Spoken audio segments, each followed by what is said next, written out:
Сәлем достар, Рухани Storytelling каналына қош келдіңіздер. Бозторғайдың неден пайда болғаны туралы әңгімелейтін боламыз. Адам ата мен Хауана жерде тіршілігін түлеткен сәтте қауіп-қатер көп еді. Жын-перілер түрлі аңның бейнесінде келіп, оларды өлтірмек болыпты. Бір күні бір қара дюйи жыланның кейпіне еніп, үйді торауылдап жүреді.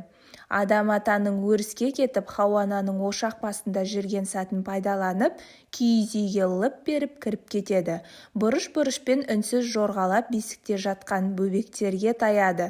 Тәтті ұйқының құшағында жатқан егіз сәбиді шағып өлтіруді ойлайды.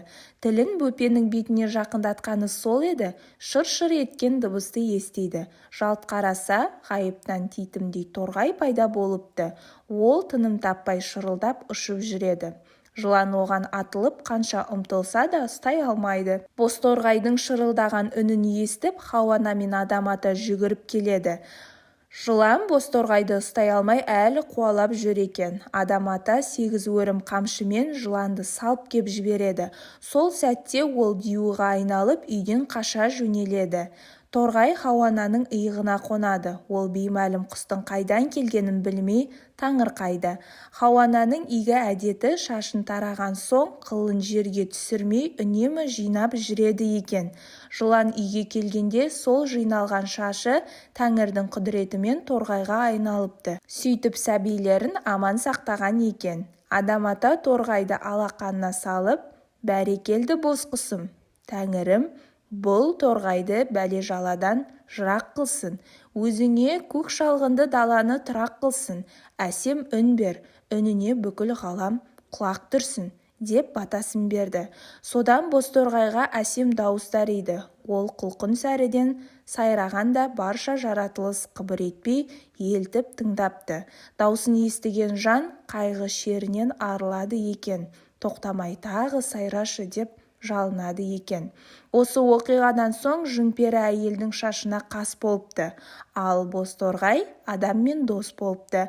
Адам атамның қамшысы қатты тигені сонша, жын-перілер әліге дейін қамшы ілінген үйге жоламайды екен. Әйелдің шашын далаға тастамай жинап жүруі осы оқиғадан тыйым болып таралыпты. Ал бозторғай алғаш рет Хауананың шашынан жаралыпты. Оны нақақ өлтірген адам Хауананың наласына ұшырайды деседі. Қазақта қой үстіне бозторғай жұмыртқалаған заман деген тіркес бар, яғни мамыражай тіршілікті айтайды. Себебі бозторғай тыныштық сүйетін құс. Шықылықтап сайрағанда елде соғыс болмасын, тыныштық орнасын деп Құдайдан тілек тілеп тұрады екен.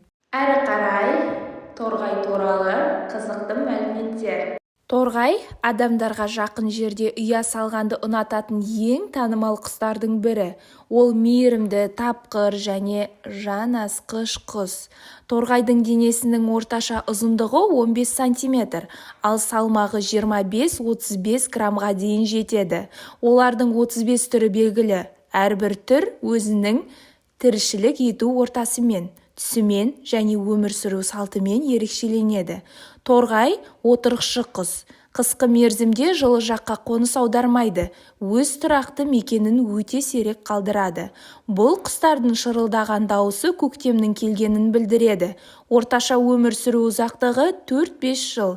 Құстардың көпшілігі өмірдің бірінші жылында ауа райының қолайсыздығынан және түрлі жарақаттардың кесірінен өліп қалады. Ол қорек талғамайтын құс. Мәзірінде әртүрлі өсімдіктердің дәндері, жәндіктер, өрмекшілер және жеміс-жидектер бар.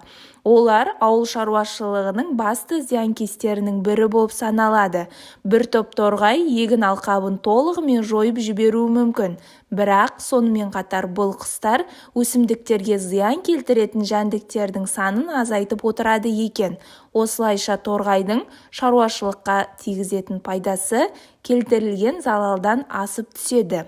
Әдетте қалалық және ауылдық аймақтарда қоныстанады. Орманды, шалғынды және шөлді жерлерден аулақ болуға тырысады. Кез келген жерден ұя сала береді.